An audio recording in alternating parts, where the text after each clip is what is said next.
What is up, you awesome dudes? Welcome back to No Man's Sky. There's a brand new patch in the works. It's pretty huge. It has a ton of new additions, a ton of bug fixes, as well as stability improvements. If you're a Steam user, you can go ahead and download it right now, as it is available on the experimental branch. And for others, like on the console, it should be available in like a couple of days at most, and you're probably going to love this. I'm going to cover everything in this patch in just a second, so I hope you're all sitting comfy in your chairs. Grab a drink, also leave a like to this video, and let's get to it. Coming up first, we have probably my favorite addition so far, and that is the ability to customize a player's body shape in the Appearance Modifier.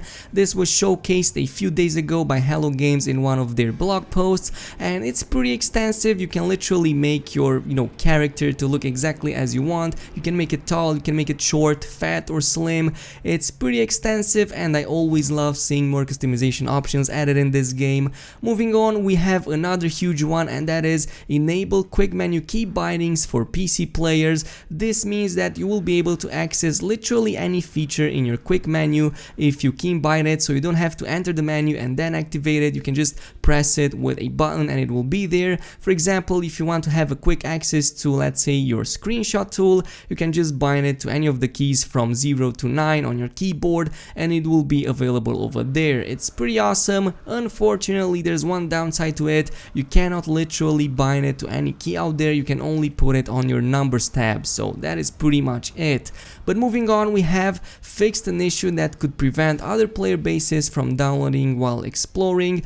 This was especially prevalent in the Galactic Hub, where a lot of people have set down their bases, and it made it so that eventually, if more than like 10 or 15 bases would be built on the same planet, none of them would show up for anybody else. So this happened to me. I couldn't see any of the bases on Lennon, and from what I've heard from people testing this out on the experimental branch, it's pretty much fixed, or like 90% fixed. You can see most of the bases, not all of them, but it's still better than nothing. Moving on, we have restored the ability to use keys/buttons on the quick transfer inventory pop-up. I know a lot of people were pretty pissed when, like in the previous patch, Hello Games introduced this change. I wasn't a fan of it myself. It made it, made the game feel a little bit too annoying and hard to control, like always having to use your mouse to transfer stuff from one inventory to another. Luckily, it's not there anymore. Dying after falling into space no longer removes items from your inventory. Falling into space in Permadeath will reset your character into a safe position instead of killing you. I'm not really sure what to think of this. Honestly, I would have left, the Permadeath as it is. Like, there's only one circumstance in which you can fall into space, and that is if you're not paying attention when you're navigating your frigates. So this should definitely not have affected Permadeath, but for the other difficulties it should have been this way. But for Permadeath, I didn't expect this, and it kind of takes away a little bit from the dangers of walking in, just outer space without any protection. So not sure what to think of this, but I don't really like it. It should have not been affecting Permadeath in my opinion. Moving on, we have added additional landing pads to Space Anomaly and Atlas stations, and honestly, Space Anomalies as well as Atlas stations, from what I see in other people's footage, look significantly different compared to how they are right now. Obviously, they need to, contain a lot more landing pads. They are bigger, and not sure what to feel about this either, because I was kind of getting used to that cozy feeling that Space Anomalies would make. They're just small with a few rooms inside of it. Yeah, it kind of ruins the feeling for me, but at the very least we get more landing pads, so that is also useful. But at the very least, the Atlas station will look a little bit more occupied, so it won't feel like this huge empty chamber of nothingness. Fixed an issue that prevented deleted bases from being cleared out from the teleporter list, and especially if you had a ton of bases, it essentially just clutter your teleporter list. It would be hard to navigate. Finally, they are doing something in this regards. At least now I can navigate with ease because I have a ton of bases all over the place. Introduced a number of optimisations to the audio system and fixed some audio glitches. Introduced a number of additional general optimizations, which in my opinion are always welcomed. Fixed an issue that caused ricochet projectiles not to damage some objects. I think this mostly refers to the pulse splitter, especially if you fully upgraded, fixed an issue that prevented rocket boots from functioning, and thank you Lord, this is finally fixed. If you have no idea what I'm talking about, there's a certain upgrade for your exosuit which lets you use like this sort of jump boost. It's pretty similar to the melee boost, except you use your double tap A or double tap X, or if you're on a keyboard and mouse you like just double tap the space bar. It works pretty similar to that, as in, you know, you just jump forward using your jetpack. It's pretty useful for traversing long distances, so it makes navigation on planets very easy and much better. It was already very good, but I'm glad we have this as well. But it has the additional bonus of also being useful on space stations, so like any other closed environment doesn't let you use the melee boost, especially space stations or anomalies and whatnot. But this ability, this works over there, so it's gonna definitely be useful. You won't be bound to just using jetpacks, and I especially love this on my freighter because now I will be able to move much faster to my captain's cabin, so yeah, a big plus from me. But moving on, we have added the ability to untag markers, fixed an issue that caused tagged markers to vanish when entering Exocraft. But moving on, we have fixed an issue that caused too few predators to be interested in hunting the player. I was kind of getting used to, you know, not being attacked by creatures. I guess that will be changing soon. Replace storage containers on freighters with purpose-built storage rooms, and this kind of caught my attention. As you know, currently storage containers cause a few problems on your freighter because they kind of leave these empty spots like glitches in your freighter, and you can fall to them, you can fall into space, you can glitch out. Not sure how much these storage room will fix that, but you know, at the very least KhrazeGaming is doing something. But also your materials will be refunded and new blueprints will be added.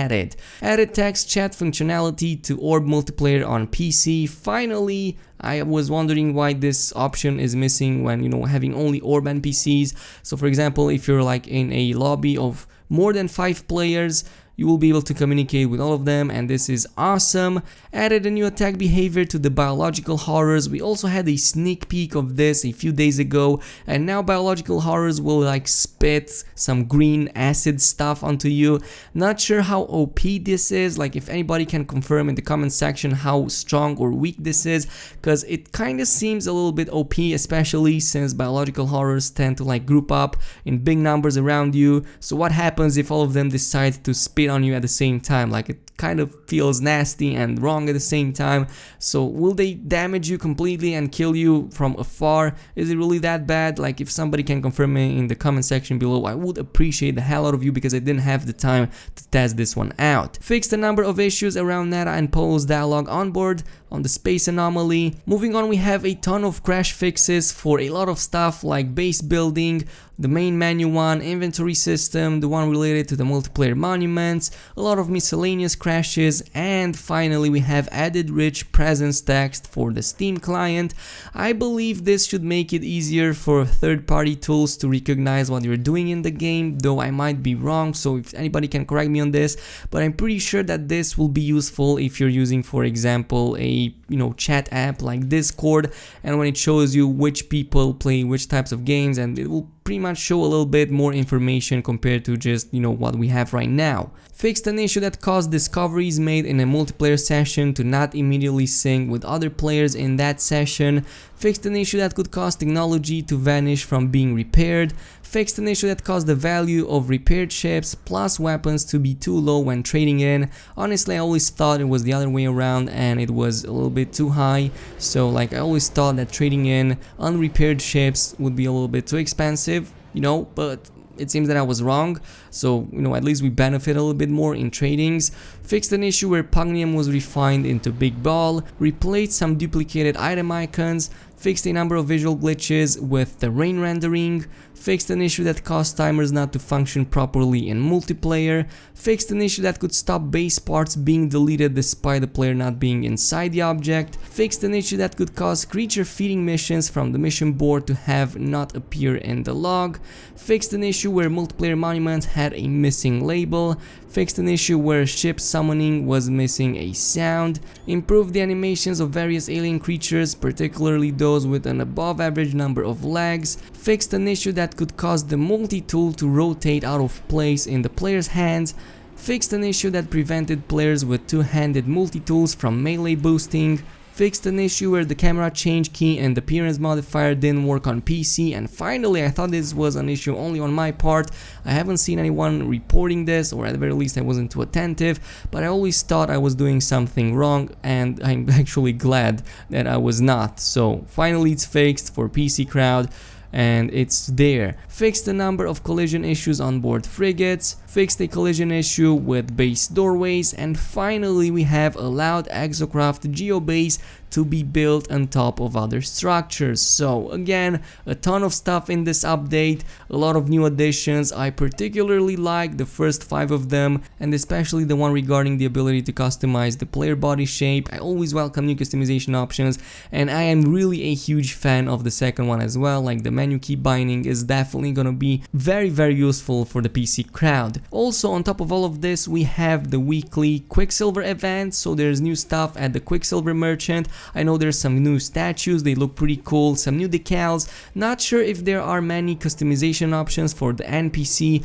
I would really like to see some other parts for your, armor, for legs, for arms and all of that. Even like new jetpack models, I would love to see that as well. Currently, I think the backpack or jetpack, whatever you want to call it, looks, it looks okay, but I want to see more customization options for that as well, not just color changing, and I hope that will happen soon. So this is just the experimental branch, by the way. There will be stuff added on top of this, I believe, because there's typically always some secret stuff being added or stuff that doesn't get reported by Hello Games, and I'm curious to see exactly how this patch will be. By the way, it should drop by tomorrow. If not by this weekend, it should definitely be here, but from the looks of it, it's almost done. It has been in the works for quite some time, and Hello Games has been working a ton to bring new features in the game, and I think we're gonna see some very cool, awesome new features being added really soon. But I'm gonna cover all of that in a brand new video somewhere around later this week or maybe next week, but we'll see how much info we have on, additional stuff. But this is all the information we have for today. I hope you guys enjoyed this video, and if you did, then make sure to leave a like. Also subscribe to the channel if you didn't already, and there's this cool bell notification button, whatever you want to call it. Also activate that because it will let you know exactly when I post my videos. So with all of this being said and done, I will see you guys in the next one, so peace out.